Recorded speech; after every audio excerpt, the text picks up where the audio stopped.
teman-teman, Assalamualaikum warahmatullahi wabarakatuh. Alhamdulillah kita berjumpa lagi di channel Kabar Politik dalam keadaan sehat walafiat. Dan tentunya pada kesempatan ini saya sekali lagi mengucapkan terima kasih atas segala atensi kalian semua terhadap channel ini. Terbukti dengan views yang ya menurut saya, ukuran saya lumayan ya, ratusan ribuan itu lumayan. Dan teman-teman, bagi yang belum subscribe, silakan subscribe ya. Mumpung subscribe masih gratis ya. Dan jangan lupa untuk dudul tombol loncengnya supaya dapat notifikasi. Teman-teman sekalian, pada kesempatan ini sudah saya siapkan beberapa bahan yang mudah-mudahan menambah akal sehat kita semakin encer ya, tetap kritis ya, terhadap segala fenomena kehidupan di negara kita yang sedang tidak baik-baik saja ini. Mari kita lanjut. Baik teman-teman, kita mulai dari status Bang Asy'ari Usman ya, wartawan senior. Cukup panjang ini apa yang beliau tulis, tapi menarik sekali ya. Ketika beliau menulis, Rocky Gerung sudah sampaikan mukadimah, sekarang giliran Anda ya. Dengan segala risiko yang tidak ringan, Rocky Gerung telah membukakan jalan menuju pemulihan kedaulatan rakyat. Mukadimah atau kata pengantar sudah dia sampaikan, kini giliran Anda mengisi acara selanjutnya. Selama ini Anda sebagai pemilik kedaulatan itu hanya bisa terdiam tak berdaya. Para penguasa zalim menggadaikan kedaulatan rakyat. Mereka memperjualbelikannya untuk mengisi pundi-pundi pribadi. Dalam status tergadai, para penguasa bejat membiarkan kedaulatan itu diinjak-injak dan dikencingi oleh para pemodal asing dan taipan-taipan jahat Indonesia. Mereka itu ugal-ugalan sembari berpesta pora. Rocky dengan sukarela mewakili Anda semua. Dia menyampaikan protes keras ke jantung kekuasaan. Saking kerasnya protes itu, Rocky menjadi trending topik di dunia maya. Keren, tapi taruhannya berat. Rocky bisa saja mengalami kriminalisasi dan persekusi oleh orang gila yang siap membabi buta. Sepatutnya Anda sudah mencerna dan memahami langkah Rocky. Dia menunjukkan kepada Anda kemana harus pergi untuk merebut kembali kedaulatan itu. Sekarang bagaimana cara merebut kedaulatan? Tentu tidak mungkin sambil lalu, tidak mungkin pula sambil santai, apalagi hanya membayangkannya dalam mimpi. Nenek moyang Indonesia dulu mencontohkan cara merebut kedaulatan dari Belanda dan Jepang. Mereka kerahkan semua sumber daya. Mereka pergi ke hutan karena dikejar pasukan bajingan penjajah. Mereka hidup menderita, banyak yang mati dibunuh atau mati karena tantangan alam. Yang masih hidup terus berjuang siang dan malam. Hari ini merebut kedaulatan tidak mesti sampai seperti dahulu kala. Tidaklah terlalu berat, tapi tetap saja diperlukan tekad bulat, nyali yang kuat. Tanpa nyali, jangan bicara soal merebut kedaulatan. Bersiap-siaplah hidup di bawah kendali para penguasa bejat yang berkolaborasi dengan oligarki bangsat. Rocky Gerung menggedor pintu Anda semua agar bangkit. Negara ini milik Anda, bukan milik para penguasa bejat itu. Juga bukan milik para taipan laknat. Para penguasa bangsat ingin menjadikan semua rakyat sebagai subjek. Bahasa halus untuk jongos oligarki. Semua aspek kehidupan akan dijadikan sebagai lahan industri. Akan segera terlaksana industri kesehatan, industri pendidikan, industri hukum, dan lain sebagainya. Untuk mencapai ini, seperti biasa, mereka akan agresif, represif.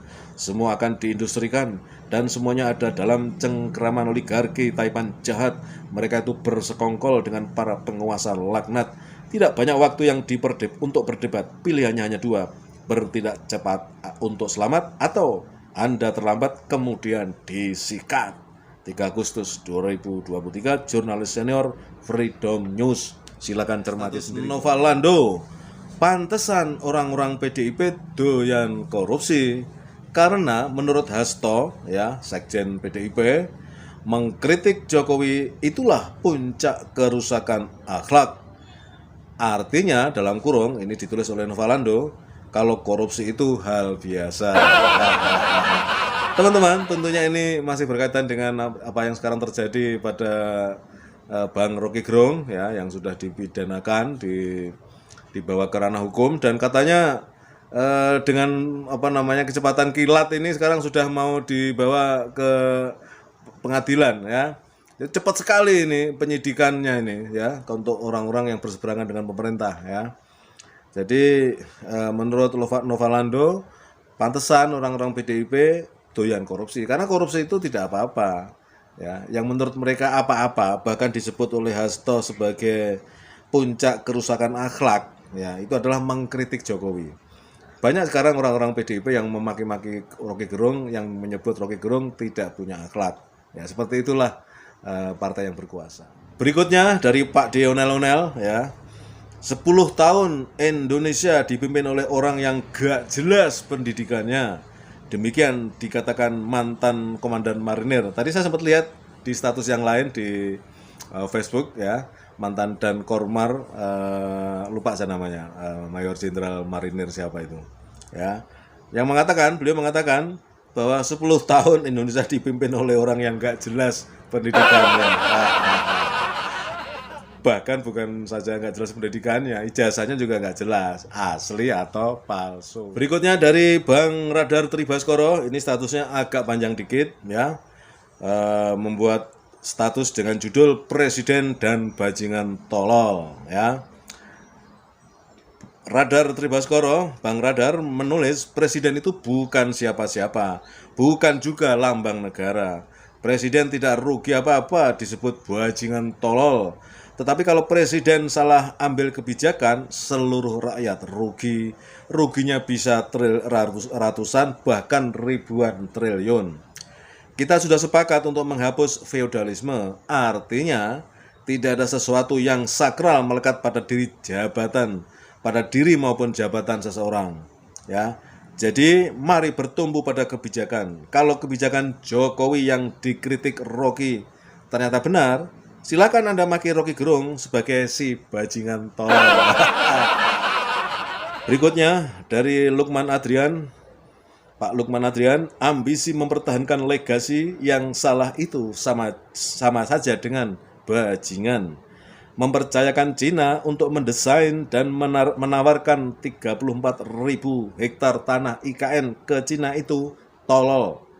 Premis itu keduanya benar. Jadi, siapapun yang mempertahankan legasi yang salah adalah bajingan.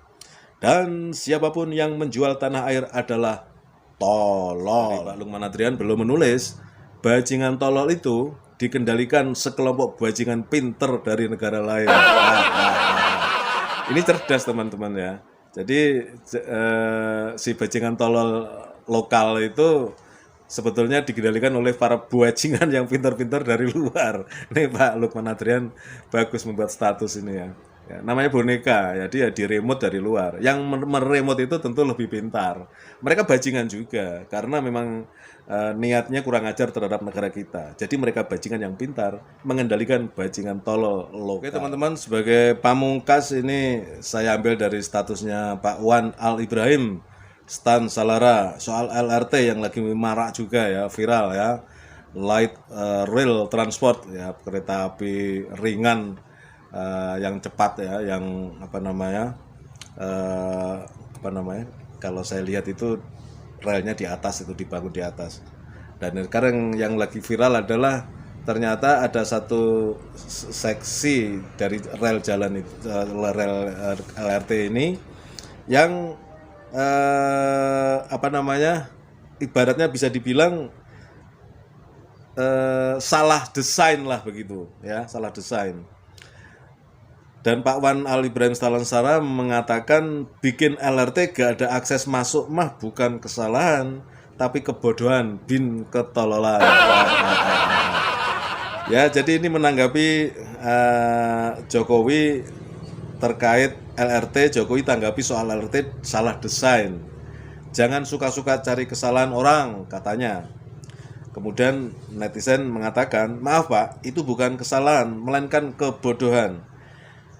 Dan membahas kebodohan kalian adalah hiburan wajib bagi kami. Ini memang menggelikan teman-teman. Bayangkan, nilainya sekitar 30 triliun ya pembangunan LRT ini. Tapi di kemudian hari pada saat menjelang uji coba, ya launching lah, uji coba itu, ternyata terjadi bisa dikatakan satu trouble ya. Karena ada satu seksi ya, satu bagian dari rangkaian relnya itu yang kemudian di kawasan Gatot Subroto kalau yang saya baca itu belokannya, tikungannya itu dia tidak dibuat supaya dia tetap bisa dengan speed yang yang cepat, namanya juga LRT. Jadi saking tajamnya dan menyempit begitu sehingga kecepatannya ketika di tikungan itu hanya 20 sampai 30 kilo. Nah, ini kan menggelikan, teman-teman.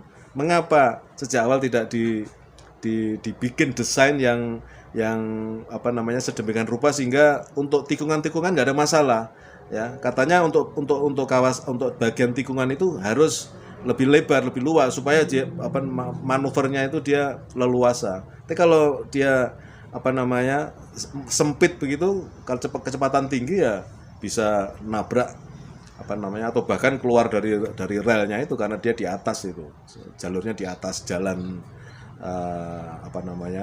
yang di bawahnya ada jalannya itu. Oke teman-teman, kira-kira itu yang bisa saya sampaikan pada kesempatan ini. Mudah-mudahan bisa menambah ketajaman otak atau akal sehat kita untuk tetap kritis menghadapi apapun fenomena yang sekarang terjadi di negara kita ini menjelang Pilpres 2024 supaya kita tidak salah pilih pemimpin.